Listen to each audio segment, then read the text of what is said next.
que tu veux qu'on se présente l'une l'autre? Tu veux? Ouais, grave. Ouais.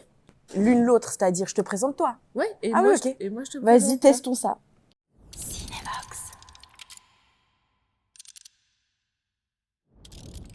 Je vous présente Mélissa Diarra. Mélissa joue une jeune activiste qui est aussi journaliste. Elle se fraye un chemin pour rentrer à la RTBF et puis amener un peu sa patte activiste féministe là-dedans.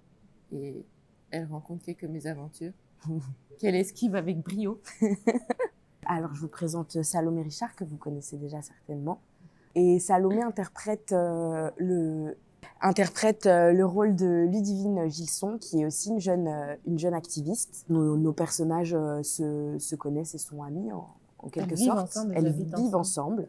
Donc voilà, très vite dans le premier épisode, même Ludivine Gilson subit un viol de groupe.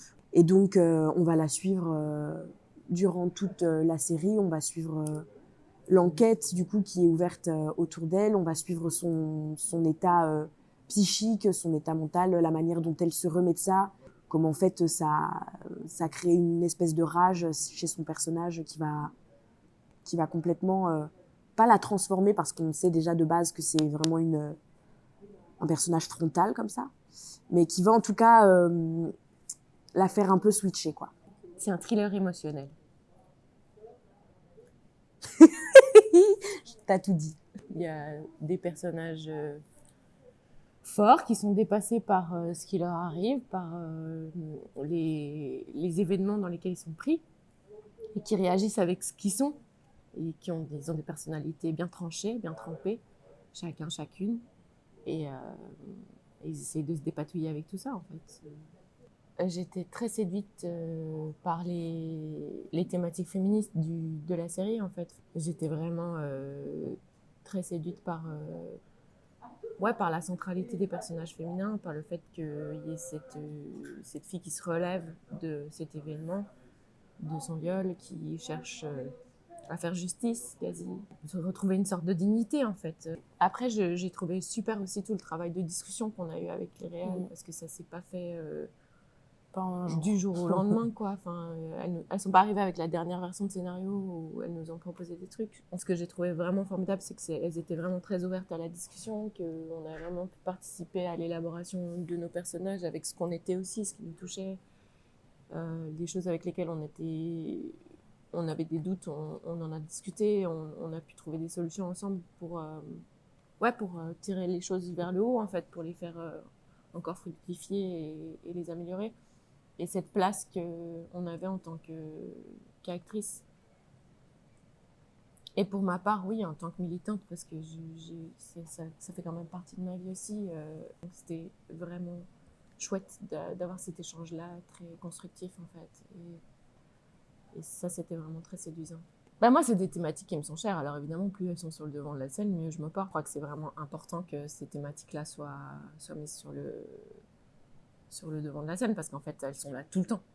J'ai l'impression qu'en fait, juste rendre accessible, parce que j'ai l'impression que dans les milieux militants et aussi dans les milieux qu'il peut y avoir autour de nous, on a l'impression que le féminisme, la déconstruction, que c'est des choses qui sont presque acquises, en tout cas dans les milieux qui sont autour de moi, alors qu'en fait, dès que je sors un petit peu du cadre, je me rends compte que c'est des choses dont on a beaucoup besoin de parler, et auxquelles les gens doivent être confrontés.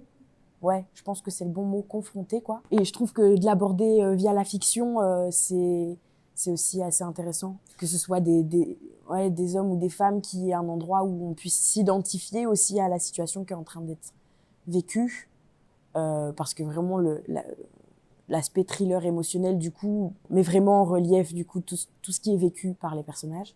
En t'écoutant, je me disais, en fait, c'est sûr que ça va être clivant. Il y a des gens qui ne se rendent pas compte de la nécessité, en fait, de parler de ces choses-là, alors que c'est la réalité de au moins la moitié de la population. C'est-à-dire, j'inclus là-dedans les personnes racisées, dont la série parle aussi. C'est plus possible, en fait, de fermer les yeux sur cette réalité-là. Donc, je pense que ça va grincer. Il y a fort à penser ça. Mais en même temps, je pense que ça fait du bien. Ouais. C'est comme un massage. Ça fait mal, mais c'est bien. Qu'est-ce qui m'a plu à moi? Moi, ce qui m'a vraiment plu, c'est ces personnages de femmes incroyables, quoi.